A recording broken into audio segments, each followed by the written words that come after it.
Beloved chosen one, stop for a moment. Heaven has paused your scroll because this is not an ordinary message. This is a divine appointment. You have been searching for confirmation, asking silently, God, are you still with me? And here it is. Yes, He is. You are being tested, but not abandoned. This interruption is heaven's way of saying the test is almost over and your promotion is near. You have been through seasons where silence felt like punishment. You prayed, and the answers never seemed to come. You cried, but no one understood. Yet heaven was not ignoring you. It was observing you. The teacher never speaks during the exam, but that silence does not mean the teacher left the room. It means the lesson is being proven through your endurance. You have felt the weight of disappointment pressing on your chest. People you trusted turned their backs. Doors you thought were open slammed shut without warning. Still, you stood. You wiped your tears. And even when your faith trembled, you refused to let go. That stubborn hope inside you, yes. That quiet flame is the mark of the chosen. Right now, the Spirit of God whispers, do not mistake testing for rejection. The test reveals what you already carry. The very situations that looked like setbacks were actually setups for strength. Heaven has been forming spiritual muscle in you, refining your patience, deepening your discernment. You are being prepared to handle what you prayed for. Listen carefully. Chosen one, you have been asking for signs. And this is one. This moment is holy ground. The algorithms didn't bring you here, angels did. You are hearing this because something in you is shifting from waiting to walking, from questioning to trusting. The next season of your life will not depend on your strength, but on your obedience. The light of heaven is breaking through your confusion. God says, I see you. Every tear has been recorded. Every whisper of faith in your darkest night has reached His throne. You thought your prayers were buried, but they were planted. And now, the soil is about to break open with divine manifestation. The ancient words recorded in the book of Deuteronomy, chapter 8, verse 2. Echo through time. Remember how the Lord your God led you all the way in the wilderness these 40 years to humble and test you, in order to know what was in your heart, whether or not you would keep His commands. Do you hear it? Chosen one, even in the wilderness, God was leading. The dry places were not punishment, they were preparation. The test was not meant to expose your weakness, but to reveal your heart. The same God who guided Israel through the wilderness is guiding you through yours. Now heaven invites you to respond. Do not let this moment pass like another scroll on your feed. Declare your faith publicly. Like this message as a sign that you receive it. Share it so that another chosen one might awaken. And before you go, subscribe to stay connected to this flow of divine revelation, because your spirit will need these words in the days ahead. Finally, in the comments, type 777, the prophetic number of divine completion and perfect alignment. When you do, you're not typing digits. You're making a declaration, Lord, I trust your process. This is your holy interruption. Heaven called your name today. Don't miss the blessing attached to your obedience. You have wondered why life suddenly grew heavy, why people began to fade from your circle, and why prayers that once opened doors now seem to echo in silence. Listen, chosen one, this is not punishment. This is a test disguised as stillness. God is observing how you respond when nothing seems to move, when your plans collapse and your confidence shakes. He studies what remains standing inside you. The test is not about your comfort. It is about your character. You are standing in what feels like a hidden trial. It doesn't announce itself. It doesn't come with warning. It slips quietly into your days through unanswered calls, unexpected losses, and opportunities that slip away. Yet beneath the surface, heaven is measuring your endurance. Every trial carries a question from God: will you trust me even here? It is in this quiet tension that real faith is born. Anyone can sing when the harvest is full, but it takes a tested heart to worship in drought. You see, the wilderness reveals what applause hides. God is stripping away what distracts you from His voice, separating truth from noise. He removes temporary things so that the eternal things can take root. You are not being ignored. You are being refined, just as fire purifies gold. Divine testing burns away the fragments of self that cannot enter your next season. That's why it feels like you're losing everything. It's not loss, it's transformation. Every tear you've shed has been a seed of surrender, watering the soil of your destiny. The Spirit of the Lord says, do not mistake hiddenness for rejection. When God hides you, it's because He's building something that must mature in private before it can stand in public. If the fruit appears too early, and it spoils. But when it ripens in secret, it carries weight that can feed nations. This is what He's doing in you, forming depth where others only see delay. You are walking through divine silence, yet heaven is louder than ever. The angels record your patience, your small acts of faith that no one notices. The moments when you choose prayer over panic, all of it matters. Heaven does not overlook endurance. The test may not come with applause, but it will end with reward. You may be asking, Lord, why does it hurt so much? Because love always purifies through pain. The Father disciplines those He calls sons and daughters. Every test is proof that you belong to Him. If He didn't care, He would have left you comfortable. But because He sees greatness in you, He refuses to let mediocrity settle over your spirit. The Spirit spoke through the prophet Jeremiah in chapter 17. Verse 10, the Lord, search the heart and examine the mind, to reward each person according to their conduct, according to what their deeds deserve. Heaven is watching your response, not to condemn you, but to confirm you. Your reactions under pressure reveal the maturity of your faith. Every choice to forgive instead of retaliate, every decision to wait instead of rush, every whisper of prayer instead of despair, each is an answer written on heaven's exam. Beloved, don't run from the test, embrace it. It's the evidence that God trusts you with more. Those who are never tested are never trusted. What He's building through your endurance will outlast this moment of discomfort. You are being prepared to carry influence that requires unshakable faith. And that kind of strength can only be forged in trial. So breathe, let patience do its perfect work.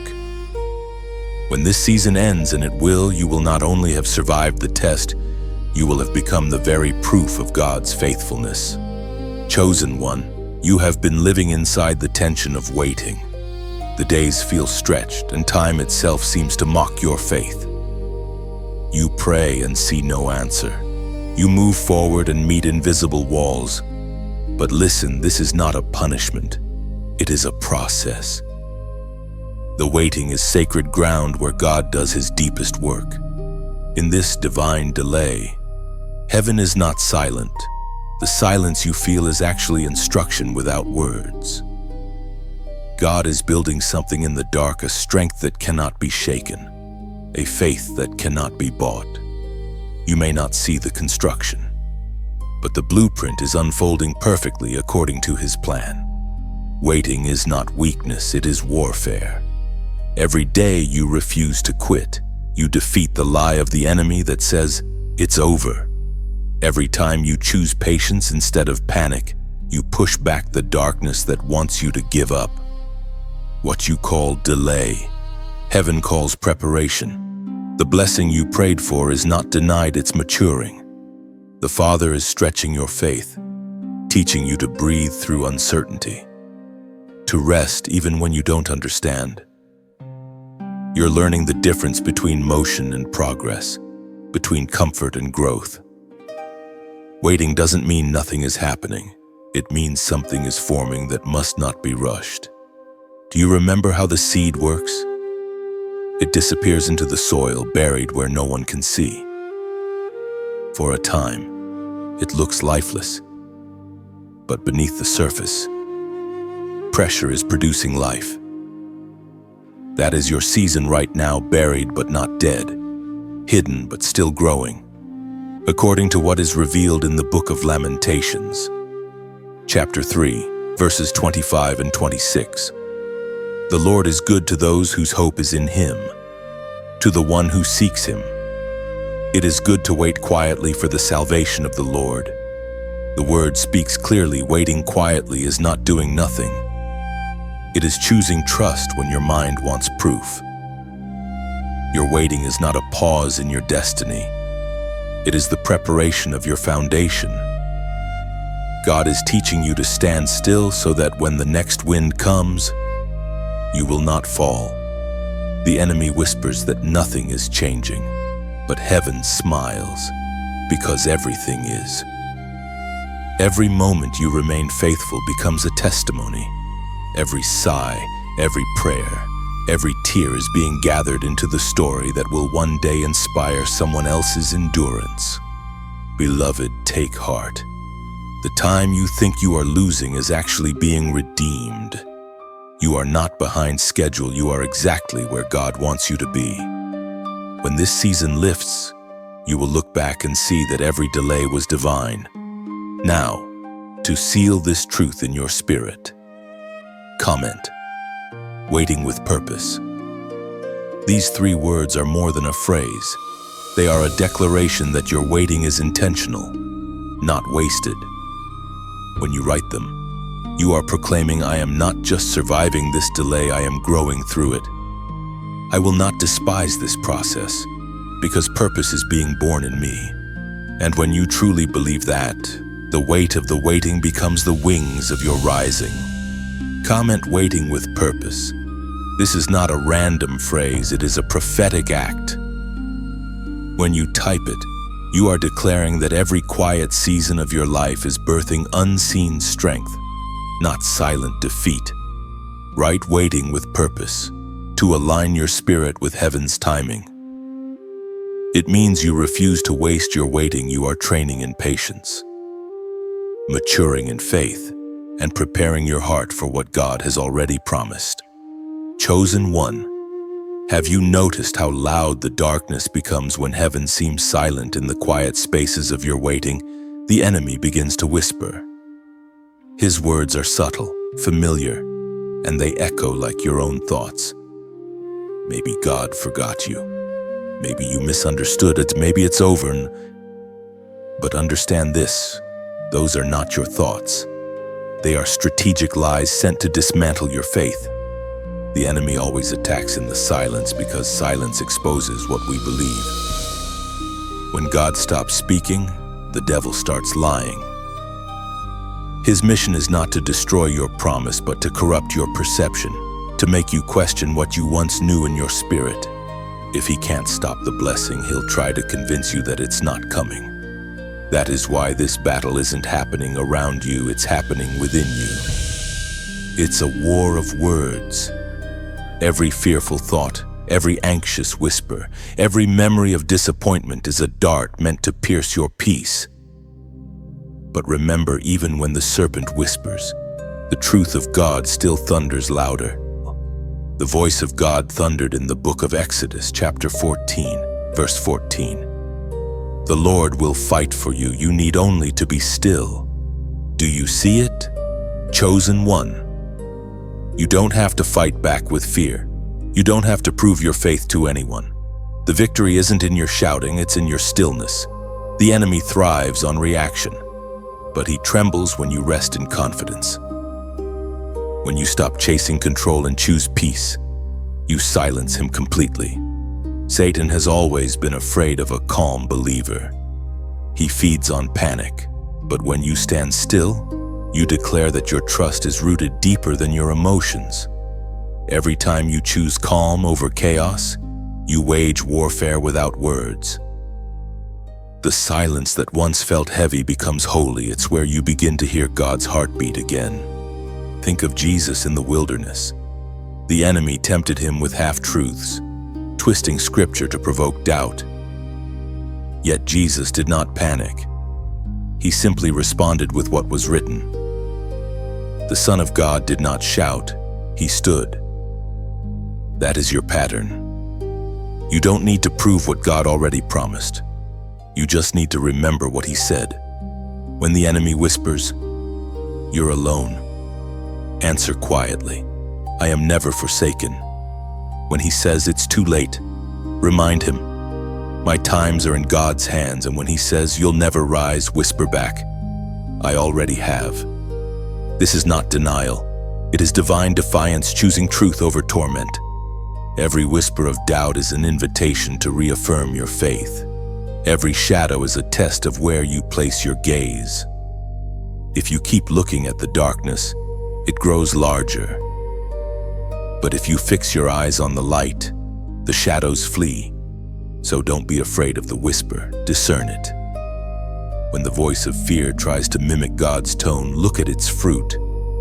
God's voice corrects but never condemns, convicts but never crushes. The devil's voice will always accuse, rush, and shame. The difference is clear to the spirit that stays anchored in peace. Beloved, this moment is not proof that God is far. It is proof that you are close. The enemy never attacks what doesn't threaten him. His whisper means your breakthrough is near. So hold your ground. Let peace be your weapon. The Lord is fighting for you even now, in unseen realms.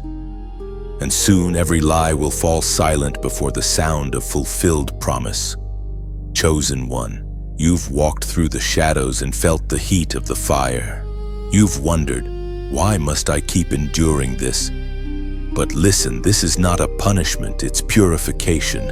You are inside the furnace of faith, where what is fragile burns away and what is eternal begins to shine. The pain that once felt like destruction is actually refining you for greater glory. Every season of pressure has a purpose.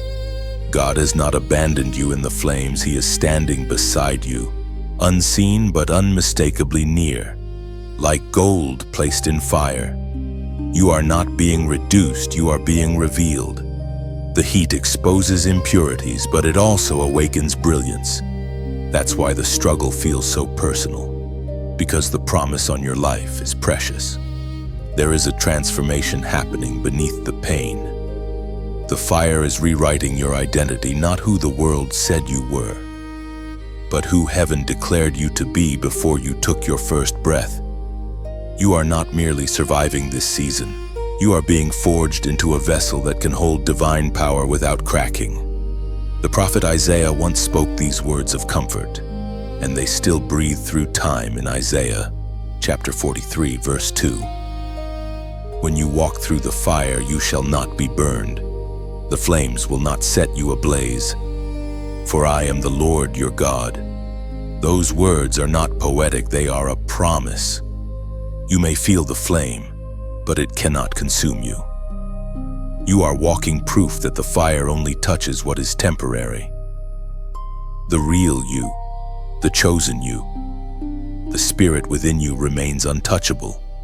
The testing has not come to expose your weakness, but to announce your worth.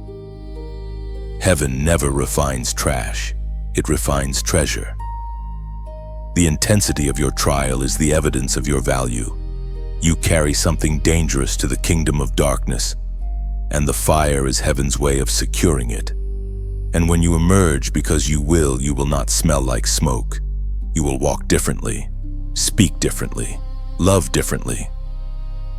The same hands that trembled in fear will now heal others through compassion. The same mouth that once questioned will now prophesy with boldness. You are being baptized in holy fire, not for destruction, but for dominion.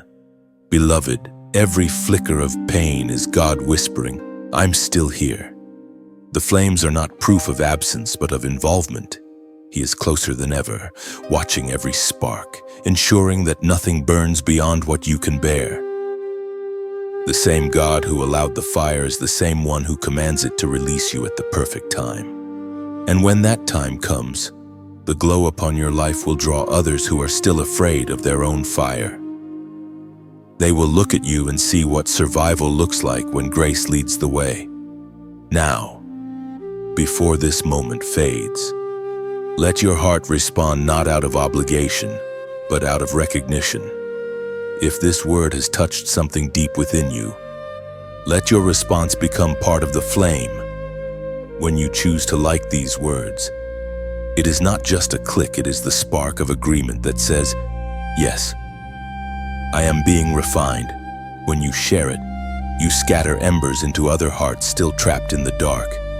And when you subscribe, you step willingly into the continuous firelight of revelation, saying, keep the flame alive in me, Lord.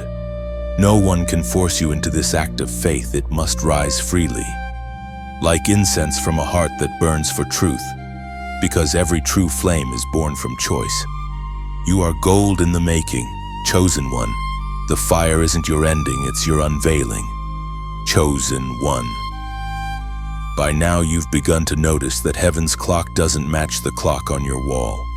You keep wondering why things that seemed promised long ago still haven't arrived. You've fasted, prayed, believed, and yet the answer lingers just out of reach. This, beloved, is the divine delay. It is not denial, it is alignment. God is not withholding your blessing. He is perfecting its timing so that when it comes, it won't slip through your hands. What you see as postponement is heaven's protection. There are doors that would have destroyed you had they opened too early. There are relationships that would have drained your spirit if they had entered your life before you were healed. God loves you too much to give you what you are not yet ready to carry. Every not yet is a layer of mercy disguised as silence. The Lord has been working behind the veil, shifting circumstances, rearranging hearts, and orchestrating connections that your eyes can't yet perceive. Sometimes, when it looks like nothing is happening, heaven is busiest. You're not being ignored, you're being positioned. What is forming now is so delicate, so divine, that it must mature in secret. The Spirit spoke through the prophet Habakkuk, chapter 2, verse 3. For the revelation awaits an appointed time. It speaks of the end and will not prove false. Though it linger, wait for it. It will certainly come and will not delay. Do you feel the weight of that truth? Chosen one. The word has already been spoken over your life. The delay is not to test God's promise, it is to test your posture. The appointed time is set, and no demon in hell, no force of man, can cancel what heaven has decreed. You are not late. You are not forgotten. You are simply being synchronized with God's divine schedule. The delay has refined you. It has taught you how to pray with depth instead of desperation, how to worship without visible results, and how to trust God when His voice feels distant. Those lessons are your crown. They are proof that your faith is growing up. And when the appointed hour arrives, you won't just receive the promise, you'll know how to sustain it. So breathe. Don't fight the slowness, lean into it. The cocoon always looks like confinement until the wings appear. Soon, what was once still will begin to move again, and you will see that the waiting was the womb of your transformation. Now, if this word is confirming what your spirit has been sensing, mark this moment with a prophetic act in the comments. Type the number 4444. It represents divine order and angelic alignment, the signature of heaven saying, everything is unfolding exactly as planned. When you write it, let it be your silent amen, your agreement that you trust His timing even when you don't understand it. Your delay is not the end of the story. It's the slow turning of the page before a sudden, breathtaking reveal. Stay still. Stay ready. Your appointed time is already on the way. Comment 444 and let heaven witness your agreement.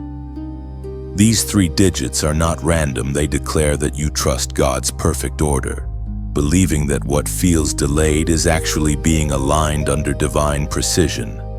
Write 444 to anchor your spirit in faith.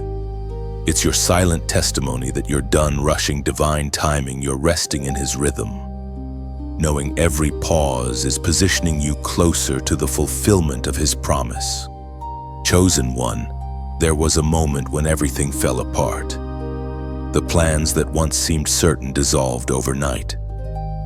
The altar of your confidence cracked, and all that was left was the sound of your own breaking.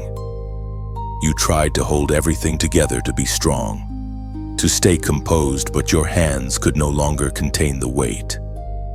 And when you finally let go, when the pieces scattered around you, that was not the end. That was the beginning. The broken altar is not a symbol of failure. It is an invitation. God does not rebuild with unbroken things. He waits for surrender, not perfection. When your strength ran out, His could finally begin. The cracks in your life are not evidence of weakness. They are doorways for grace. The places you thought disqualified you are the very places God wants to breathe through. You see, heaven has never despised the sound of breaking. There's something sacred about shattered pride, about hearts split open wide enough for light to enter. You may not realize it, but in your deepest collapse, worship was born. Real worship doesn't come from people who have it all together. It comes from those who have fallen apart in front of God and still choose to rise again. The writings of David in the book of Psalms, chapter 51, verse 17 remind us of this truth. The sacrifices of God are a broken spirit, a broken and contrite heart. O God, you will not despise. Do you feel that? Chosen one. It means your brokenness has always been holy. Every tear that hit the floor was received as an offering. The pieces you've been ashamed of are actually sacred fragments that God is collecting, one by one, to build something stronger, something eternal. When you thought the altar was destroyed, heaven saw a foundation being cleared. The ashes left behind weren't waste, they were worship. God doesn't rebuild the way humans do. He doesn't patch up the cracks. He builds anew from the ruins. The dust of your collapse becomes the cement of His design. Sometimes, to rebuild the altar, He must first allow it to fall, because we tend to worship the structure instead of the spirit. We love the order, the image, the control. But the fire of God doesn't fall on performance. It falls on honesty. And honesty often comes through breaking. This is where you stand now among the ruins, where something sacred is stirring. You may not see it yet, but your surrender is creating a fragrance heaven cannot resist. The moment you stopped pretending to be strong was the moment heaven leaned closer. Do not rush to rebuild in your own strength. The hands of God are already working. His fingers trace your pain not with judgment but with tenderness. He knows the shape of every wound, and He intends to use them as windows for His light. You will rise again, not as you were, but as who you were always meant to be. When the altar is rebuilt, it won't look like the old one. It will burn with purer fire born not from confidence, but from communion. So let it break. Chosen one, let the dust settle and the tears flow. The God who formed you from dust can form glory from your ashes. What you lost in the breaking, you will find multiplied in His rebuilding. And when His fire falls again, it will consume not your strength but your surrender. The broken altar is not your ending, it is your beginning reborn in flame. Chosen one. After the breaking comes the seeing. When everything you built has fallen, when the smoke clears and the noise fades, something shifts within you. you start to see differently. Pain has a strange way of sharpening vision. It strips away illusion and teaches you to recognize what truly matters. What once looked like loss now begins to look like unveiling. You are standing before what I call the prophetic mirror, not the mirror of human reflection, but the mirror of divine revelation.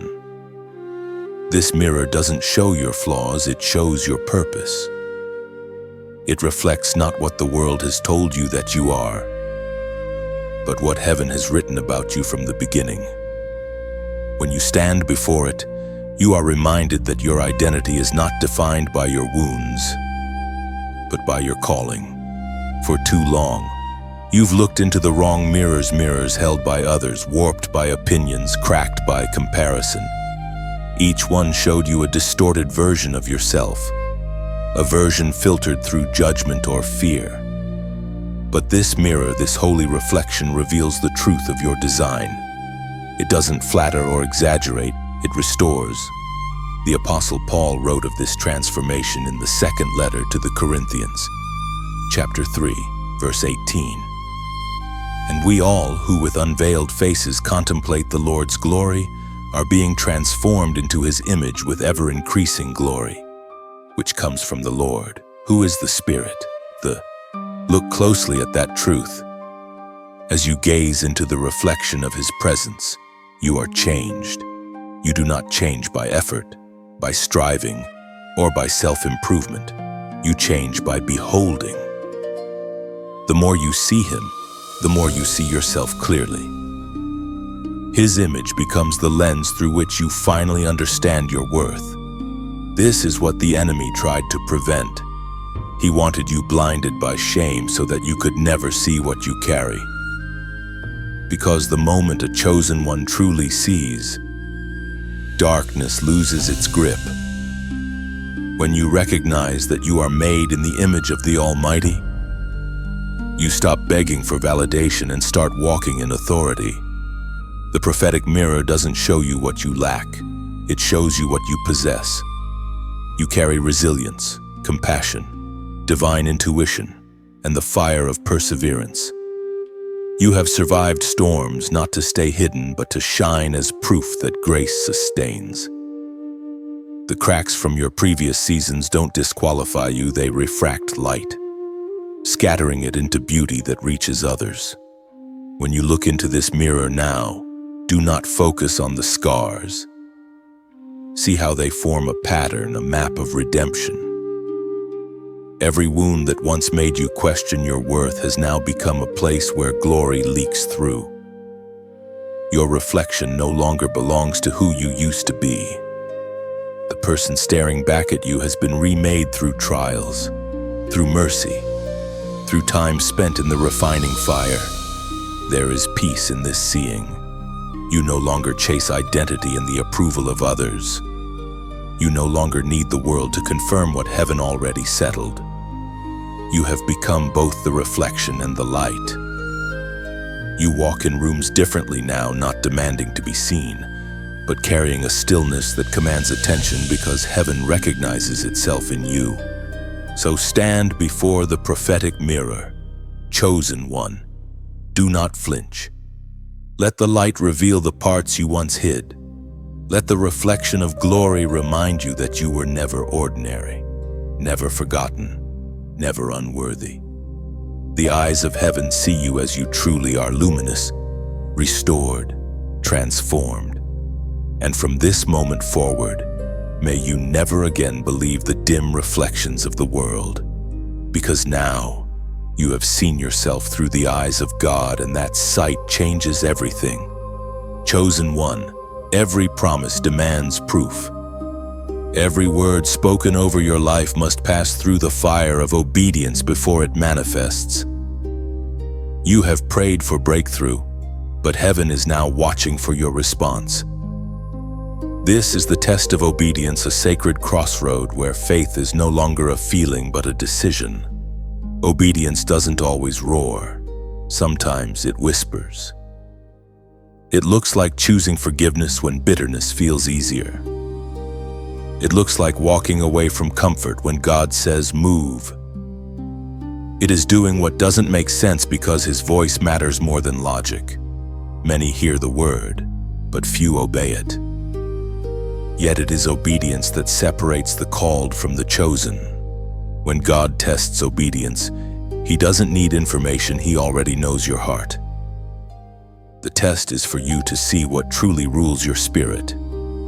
You can't claim surrender and still cling to control. The command to obey is not meant to restrict. It's meant to release. Every instruction from heaven is a doorway. When you obey, you step through into destiny. When you hesitate, you remain where miracles cannot manifest. Remember Abraham. The promise of generations rested on his obedience. When God told him to go, he didn't have a map, he had a word. When God asked for Isaac, he didn't have understanding, he had trust. And because of that trust, nations were born. What God did for him, He can do for you. The same pattern remains. Obedience unlocks inheritance. According to the book of Deuteronomy, chapter 28, verse 2, all these blessings shall come upon you and overtake you if you obey the voice of the Lord your God. Do you see? Blessings don't chase talent, beauty, or influence, they chase obedience. Heaven moves at the speed of your surrender. The command you are ignoring may be the very key you've been praying for. The enemy knows this, which is why he tries to drown God's voice in noise. He uses distraction, doubt, and delay to make obedience feel heavy. But true surrender is not forced, it's born of love. You obey not because you fear punishment, but because you trust the one who calls. God's instructions are rarely comfortable. Sometimes they pull you away from what feels safe into places that require faith to breathe. But that's where transformation happens. Obedience is not about sacrifice alone, it's about alignment. Every yes you give, heaven shifts something in the unseen realm. Right now, there may be something God has whispered to your spirit. Perhaps He told you to let go, to forgive, to take a step of faith that terrifies you. This is your moment of decision. Will you listen? Will you act before you understand? Because obedience always precedes revelation. Beloved, don't wait for perfect timing. Obedience is perfect timing. When you move, heaven moves. The moment your yes reaches His throne, favor begins to flow. You've been waiting for signs, but God has been waiting for surrender. If this word has stirred something deep within, let your response be a sign of your willingness. Comment, I choose Him. These 3 words are more than a phrase, they are a covenant. When you write them, you're not just typing, you're declaring to heaven that you prefer His will over your own. It's your surrender written in light, a small act with eternal echoes. For in obedience, the unseen becomes visible, and your yes becomes the bridge between promise and manifestation. Chosen one, every test has a turning point. You've walked through silence, endured the furnace, faced the whispers of doubt, and kept your eyes fixed on heaven. You didn't quit when it hurt. You didn't stop when it got dark. And because you stayed, something is shifting right now. The air around you carries the weight of change, the scent of rain after drought, the first light before dawn. This is your turning point, where what once broke you begins to bless you. Every story written by God reaches this sacred intersection, the moment where pain and purpose finally meet. It doesn't look dramatic.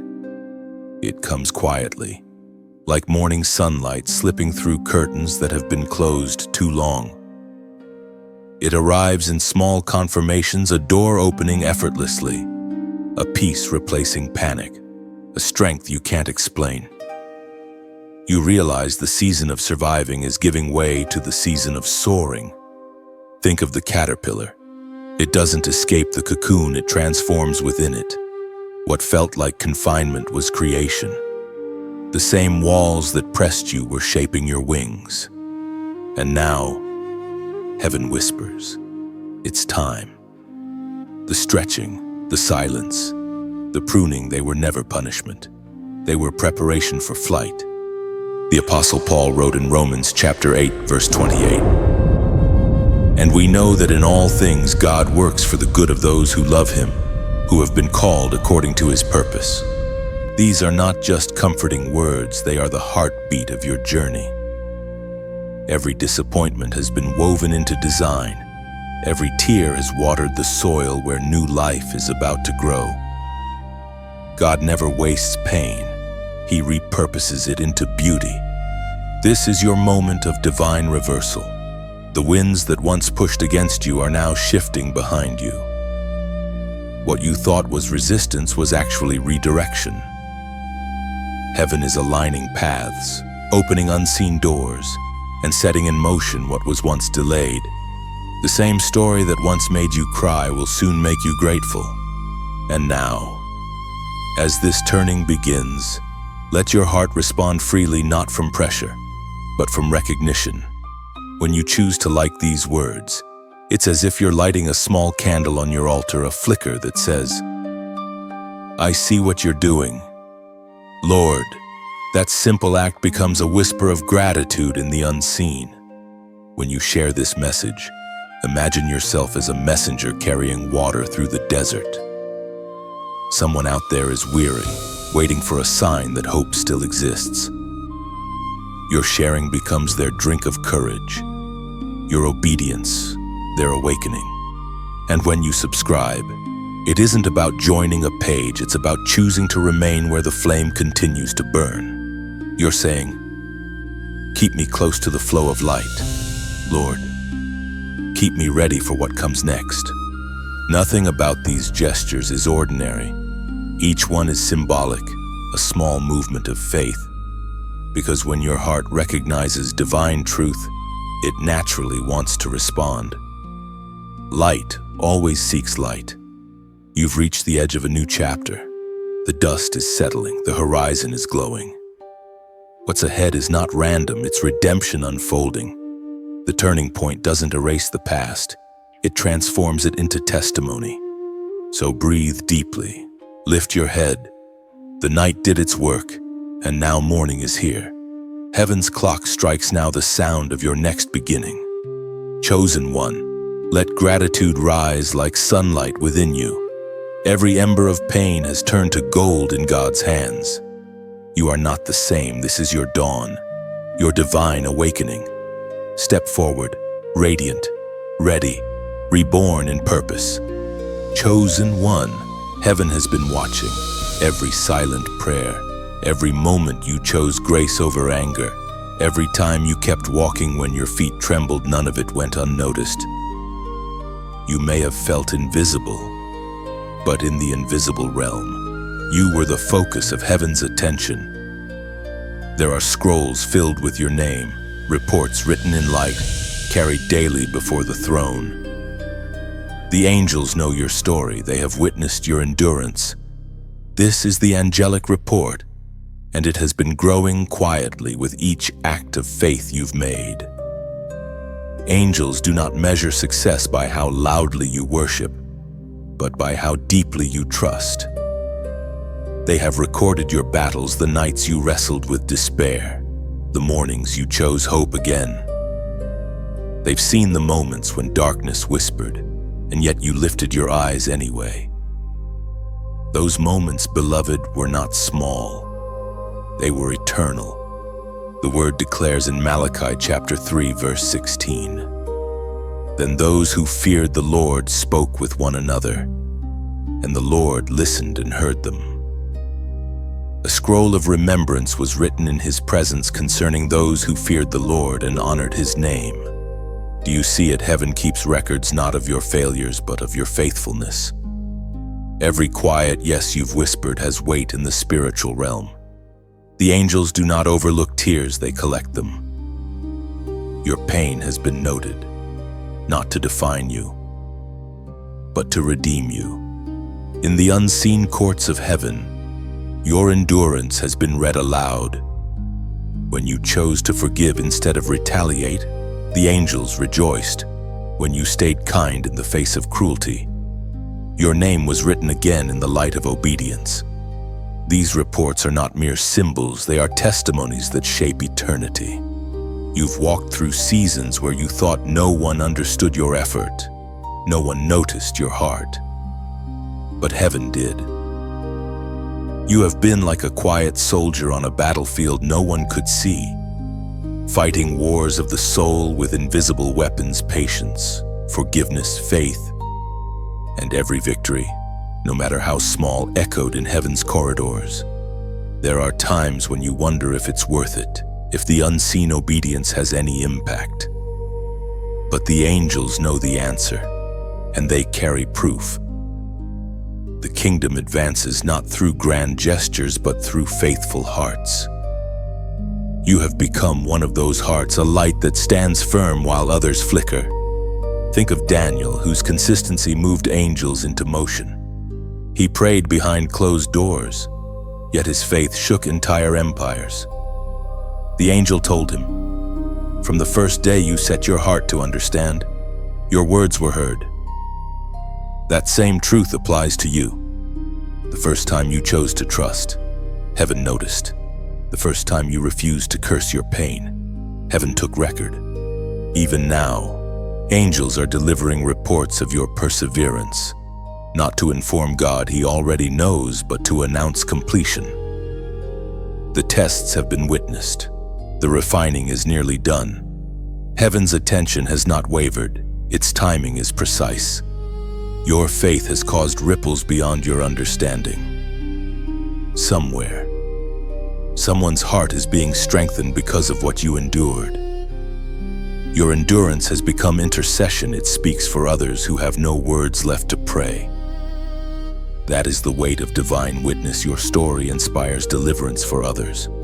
So rest tonight knowing that you are not unseen. The kingdom watches over you with pride, not pity.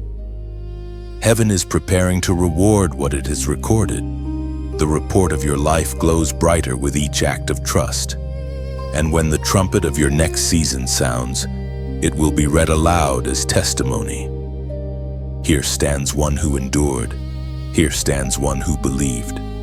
And when that moment comes, you will finally see that not a single moment of faith was ever forgotten. Chosen one, the testing has brought you here to the quiet edge of decision. This is the place where heaven asks the hardest question: will you still trust me when the promise looks dead? Every chosen one faces this crossroad. It is not about belief when everything makes sense. It is about faith when nothing does. You have walked through fire, through silence, through breaking. You have seen doors close, dreams collapse, and prayers linger unanswered. Yet here you stand trembling. Yes, but still standing. That alone is proof of your strength. But now, God leans in closer and whispers, "Will you trust me anyway?" This is not a demand, it's an invitation. Faith is not proven in abundance, it's proven in emptiness. When Abraham stood before an altar with his promise bound in rope, he faced the same question. Could he believe that God was still faithful, even when everything in front of him screamed otherwise? That moment didn't just define his destiny, it revealed his heart. And now, the same test has reached you. It may feel cruel, this divine stillness, but it isn't. It's mercy wearing mystery. God hides his hand so that your heart can be revealed. He asks for what you love most, not to take it away, but to show you that your trust runs deeper than possession. Scripture records a truth in the Gospel of John, chapter 11, verse 40. Then Jesus said, "Did I not tell you that if you believe, you will see the glory of God?" Lazarus was gone. The promise looked finished. Hope was sealed behind stone. Yet even there, Jesus called life out of death. That is the heartbeat of your current season. You stand in front of a sealed tomb, but heaven is whispering resurrection. This final question is not meant to break you. It's meant to prove you ready. Trust here, and nothing will shake you again. The faith you forge in this silence will become your unshakable foundation for everything that follows. The waiting you once hated will become the well from which others drink. The world says faith ends when sight disappears, but heaven says sight begins where faith refuses to die. When you can say, even if he doesn't, I'll still believe, you've crossed into true maturity. So, chosen one, let your heart answer, not with fear, not with doubt, but with stillness. Heaven is watching, not to judge, but to rejoice. Every second of your endurance is echoing in eternity. Now, to mark your surrender in this sacred moment, comment the number 333. It is the divine echo of perfect unity, Father, Son, and Holy Spirit surrounding your faith. When you write it, don't see it as numbers. See it as a declaration: I trust even when I don't understand. I believe even before I see. Let this be your sacred reply to heaven's question, a symbol that your faith remains whole, even when the promise seems broken. For every resurrection begins in the dark, and yours is already stirring beneath the stone. Comment 333 to mark your covenant of trust. These 3 digits are more than a number. They are heaven's signature of unity, your spirit aligning with Father, Son, and Holy Spirit, declaring that even in uncertainty, you remain anchored in divine perfection and purpose. When you write 333, you're not typing by chance, you're answering heaven's question with faith. It's a whisper that says, I'm still here, still believing. This act becomes a seal of surrender, a visible echo of unseen confidence that resurrection always follows obedience. Chosen one, you have walked through fire and silence, endured testing and trust, and now the rhythm of heaven begins to shift. The weight that once pressed on your shoulders is lifting, and in its place comes something softer, something radiant, a divine exchange. The very things that once drained you are about to overflow with new life. What was taken is returning transformed, touched by the hands of the Almighty. This is the moment of the divine exchange, when heaven restores not in portions but in multiplication. You have given tears, and God returns oil. You have offered broken pieces, and He returns wholeness stitched with grace. What was emptied will now be filled, not as before, but pressed down, shaken together, and running over. Loss was never the end. It was the seed of this restoration. God never allows subtraction without planning multiplication. You thought the pruning was punishment, but it was preparation. Every no you received was making room for the yes that fits your destiny. The prophet Isaiah captured this sacred reversal in the book of Isaiah, chapter 61, verse 7. Instead of your shame you shall have a double portion, and instead of dishonor you shall rejoice in your inheritance. Therefore in their land they shall possess a double portion. Everlasting joy shall be theirs. These words are not distant history. They are the heartbeat of your current season. God is repaying you with double grace, not only for what you lost, but for how you waited. Every tear you shed was currency in heaven. Every delay an investment in joy. What is returning now carries the fragrance of redemption. Do you feel it, chosen one? The shift in the air, the lightness in your spirit, the long drought is ending. Rivers are forming where the ground once cracked. Places that felt barren are now pulsing with quiet promise. It doesn't arrive as noise, it comes softly, like dawn after an endless night. You may not even notice it at first, but soon, everything around you will begin to respond to your obedience. This exchange is not only external, it is happening inside you. The bitterness that once hid in your chest is dissolving, replaced by peace you cannot explain. The anger that once demanded answers is turning into understanding. Even your memories are being rewritten by mercy.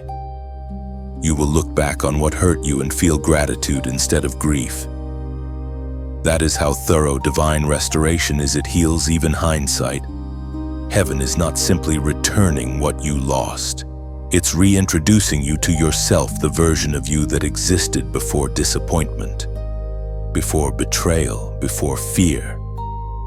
The pure one, the free one, the anointed one. God is reminding you that your value never diminished during your loss. It simply went unseen until this moment. You will soon notice signs of restoration around you. Conversations that once felt impossible will suddenly open with grace. Opportunities that once slipped through your fingers will reappear, now prepared to fit you perfectly. What is coming will not require striving. It will recognize your spirit and come running toward you. But this exchange isn't about getting everything back the same way. It's about transformation. The relationships, the dreams, the peace, the calling, they will return, but not as they were. They'll come back purified, redefined, aligned with who you've become. You are not returning to what was. You are being launched into what is meant to be. So stand tall, chosen one. Lift your hands not in begging, but in receiving. The heavens have weighed your faith and found it steadfast. The waiting has ended. The cycle is complete. The ashes have done their work. And now, beauty rises. This is your divine exchange where sorrow hands you its last tear and joy takes its rightful place. Chosen one, what you've endured has not been wasted. The sleepless nights, the silent prayers, the unspoken tears, heaven counted them all. And now, something shifts in the unseen realm. The test is no longer about endurance, it's about elevation. You have been proven faithful, and now the mantle descends. This is the mantle of the tested, the invisible cloak of authority that only rests upon those who have survived the fire. It cannot be purchased, inherited, or imitated. It can only be earned through surrender. Every chosen one who carries it has walked through wildernesses others avoided, faced storms others fled, and still said, "Yes, Lord." The weight of this mantle is not meant to crush you. It's meant to crown you. It signifies that you've graduated from survival to stewardship. You are no longer just a receiver of grace, you are now a carrier of it. Where you once prayed for strength, you now become strength for others. The same light that sustained you will now shine through you. The Spirit spoke through the prophet Isaiah in chapter 61, verses 1-3. The Spirit of the Sovereign Lord is upon me, because the Lord has anointed me to proclaim good news to the poor. He has sent me to bind up the brokenhearted, to proclaim freedom for the captives, to bestow on them a crown of beauty instead of ashes. That is the description of your new mantle. It is not about titles or recognition, it's about transformation. You were broken so that you could bind up the brokenhearted. You were silenced so that your voice could one day carry healing. Every wound became wisdom. Every loss became oil. Carrying this mantle means you will walk differently. You will speak with the weight of experience, not theory. When you say, "God is faithful," it will not be a cliche, it will be a declaration forged in fire. People will feel heaven when you speak, because you have lived what others only preach. This mantle also brings responsibility, the same way Elijah's cloak fell on Elisha. This season demands that you pick up what others left behind. There are assignments waiting, generations depending on your obedience. You are not just chosen to rise, you are chosen to continue a divine lineage of purpose. And with it comes discernment. You will begin to see with new eyes, to sense when someone's spirit is weary even before they speak. You will carry words that pierce darkness gently, like rain after drought. Your presence will shift atmospheres because it carries the residue of the one who refined you. But understand this, mantles are not worn for comfort. They are worn for calling. They come with spiritual weight, but also with divine backing. You will not carry it alone. The same God who placed it on you will strengthen your shoulders to bear it. So walk with reverence. This is not the time to shrink back or question if you are ready. You are. Heaven would not clothe you if the season had not arrived. The wilderness prepared you. The waiting refined you. The breaking made you pure enough to handle power without pride. You may feel unworthy, but that humility is what keeps the mantle resting safely upon you. It is not your perfection that sustains it, it is your posture of surrender. Keep your heart soft, your gaze upward, and your steps steady. From this moment on, you no longer walk as one tested, you walk as one trusted. The oil of your pain has become the fragrance of your anointing. And the world will soon recognize what heaven already knows. The mantle now rests upon you. Chosen one, look at you now. The dust that once clung to your knees has become glittering proof of where you've crawled and risen. The same valley that tried to hide you has become the stage of your unveiling. You are no longer the wounded, you are the witness.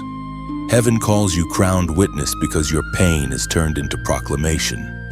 Every scar on your soul is now a verse in a divine poem, written not with ink, but with endurance. The things that broke you did not bury you, they baptized you. The waters meant to drown you became the oil that anointed you. You have seen darkness close enough to know its shape, and that is why your light burns so fiercely now. You carry within you the sound of victory that only survivors can sing. You are the living echo of the book of Psalms. Chapter 30, verse 5. Weeping may endure for a night, but joy comes in the morning. And morning, chosen one, has finally arrived. You are walking testimony that God keeps his promises, even when the timeline seems cruel. You are what restoration looks like when it walks into a room. The world will try to name you by your pain, but heaven already renamed you by your purpose.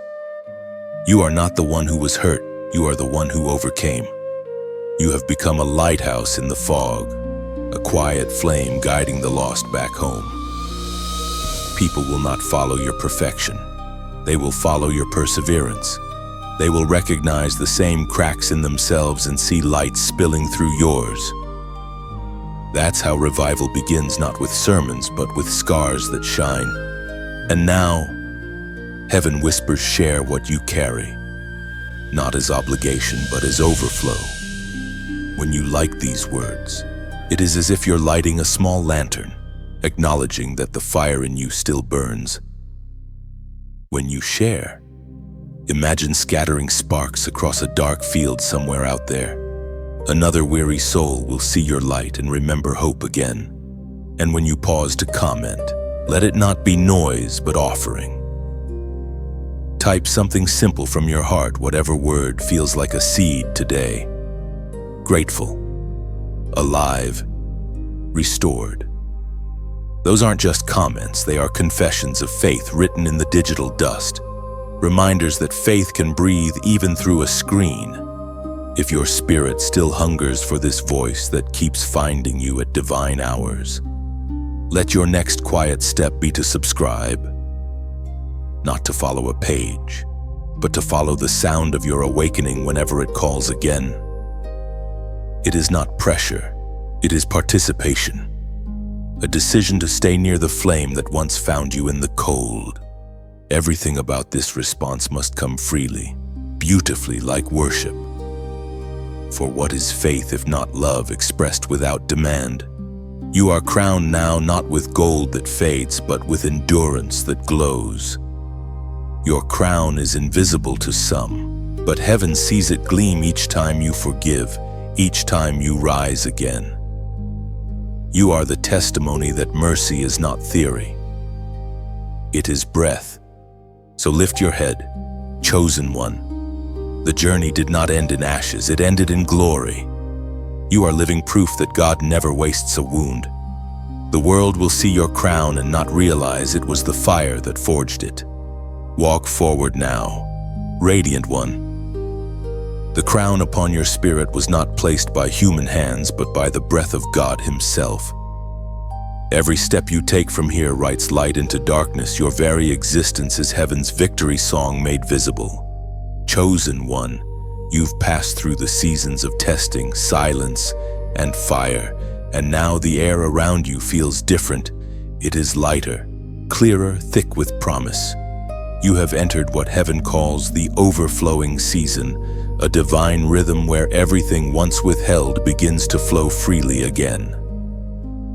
This is not reward for endurance alone, it is the natural consequence of alignment. When your heart beats with heaven's timing, blessing no longer has to be chased, it finds you. The shift is subtle at first. Small provisions appear where lack used to linger. The right people arrive without effort. Conversations open doors you didn't know existed. And through it all, you realize something profound: you are not striving anymore. You are flowing. This is what grace feels like when it begins to manifest in motion. But understand this, the overflow is not just about material increase. It's deeper, quieter, more sacred.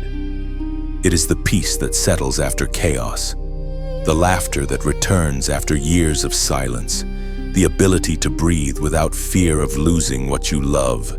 It's the sense that you are finally home in your own soul. As Jesus Himself declared in the Gospel of Luke, chapter 6, verse 38, "Give, and it shall be given unto you. Good measure, pressed down, shaken together, and running over, shall men give into your bosom." This verse is not just about generosity, it's a mirror of divine flow. Whatever you release, love, forgiveness, truth, creativity returns multiplied.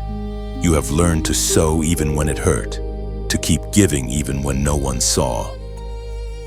Now heaven responds in kind. The harvest is not coming, it has begun. In this overflowing season, things that once strained now unfold with ease. The doors you once knocked on are opening on their own. It is not coincidence, it's divine timing meeting divine maturity. You've become someone who can handle abundance without arrogance, who can carry glory without forgetting grace. This flow, however, is not without purpose. God does not overflow your cup just to make you comfortable. He does it to make you capable. What spills over your life is meant to heal others. The peace you found is medicine for the restless. The wisdom you've gained is water for the thirsty. The abundance is not an end, it's a beginning. There is a rhythm to divine increase, and you've learned its song. It's the melody of trust, steady, unforced, alive. You've stopped grasping for control because you finally understand that God provides better than you could ever plan. You've discovered that surrender attracts what striving chases away. This is the secret of overflow, it begins within. You no longer walk with clenched fists but with open hands. You no longer guard your heart in fear but offer it as a vessel. The blessings that come are drawn not to what you have, but to who you have become. And yet, humility remains your anchor. The moment you think you earned this, the river slows. But when you remember it's all grace, pure, undeserved, miraculous, the flow increases. That is how heaven ensures your abundance stays holy. So now, walk gently. Move through this new season with gratitude. Let joy pour from you without measure. The same God who sustained you in scarcity is the one who now surrounds you with surplus. He hasn't changed, only your posture has. The floodgates of favor have opened, not to drown you, but to baptize you in purpose. And as you step deeper into this river, may you never forget the overflow is not a destination. It is a way of life for those who trust the giver more than the gift. Chosen one, you have come full circle. The wilderness you once feared has become holy ground beneath your feet. The storms that tore at your soul have carved rivers of wisdom through your spirit. Now, as the dust of battle settles, heaven begins to unfold the mystery behind it all, the final revelation. Every tear, every unanswered prayer, every silent night was not random. It was the architecture of your awakening. God was not punishing you, He was preparing you. Every delay was design, every rejection was redirection. You thought the fire was ending you, but it was engraving purpose into your bones. The mystery of divine testing is that it hides blessing in disguise. Like a seed buried in darkness, you couldn't see what was happening, but growth was taking place beneath the surface. And now, you rise not merely as someone who survived, but as someone who understands. The very things that broke you became the language through which God now speaks to others. The Apostle Paul revealed this truth in 2 Corinthians, chapter 1, verses 3 and 4. Praise be to the God of all comfort, who comforts us in all our troubles, so that we can comfort those in any trouble with the comfort we ourselves receive from God. You see, your story was never meant to end with you. You were healed so that you could heal. You were found so that you could find others. The pain that once isolated you has become the bridge that connects you to the broken. Your scars are not shame, they are evidence of grace. This revelation is the reason for every trial. God was teaching you the language of compassion. Before, you could sympathize with suffering, but now you understand it. You know what it feels like to wait on promises, to walk through silence, to question and still believe. That understanding is power. It is what gives your words weight and your presence peace. The final revelation is not that God prevented the pain, it's that He transformed it. He took what was meant for evil and rewrote it into redemption. You realize now that He was there all along in the silence, in the ache, in the unseen details. The hand that held you through the storm is the same hand now lifting you into destiny. This moment, right here, is sacred closure. You no longer need to ask why me, because you finally see the pattern. You were chosen, not because you were perfect, but because you were willing. Heaven does not look for the flawless. It looks for the faithful. And you have proven faithful. There will come a day when you tell your story, and someone will find their strength again because of it. You will see tears in their eyes, the same tears you once cried. And in that moment, you will understand fully why God allowed it all. You will whisper, "Now I see." So stand tall, chosen one. Lift your eyes to the horizon that glows with promise. The season of testing has become your testimony.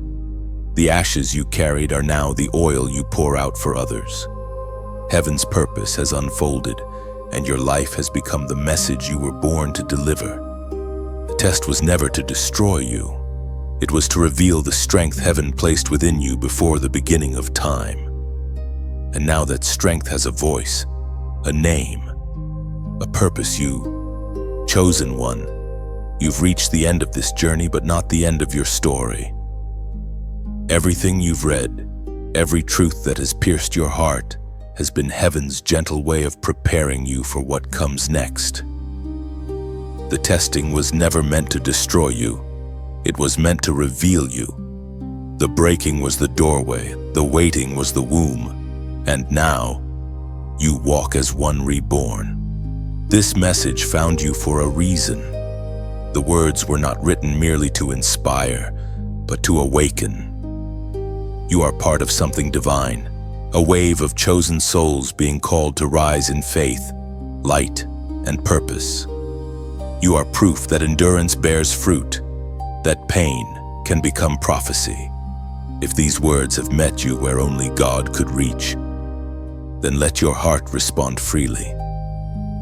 When you like this message, Imagine it as a whisper of gratitude to heaven, your quiet way of saying, I receive what you've spoken. When you share, think of yourself as a torchbearer. Each share becomes a spark, carried into dark places where someone else is waiting to remember who they are. You're not spreading content, you're spreading light. And when you comment, let your words become a prayer, not a performance. Write something simple that your spirit feels, maybe I'm ready, still standing, or thank you, Lord. Those words are more than responses, they are declarations in eternity. Finally, when you subscribe, do it not as a follower, but as a witness choosing to stay close to the flow of revelation. It's a quiet agreement between your heart and heaven. Keep speaking. Lord, I'm still listening. Because even though this chapter closes here, the anointing continues. Your light remains burning, calling others home.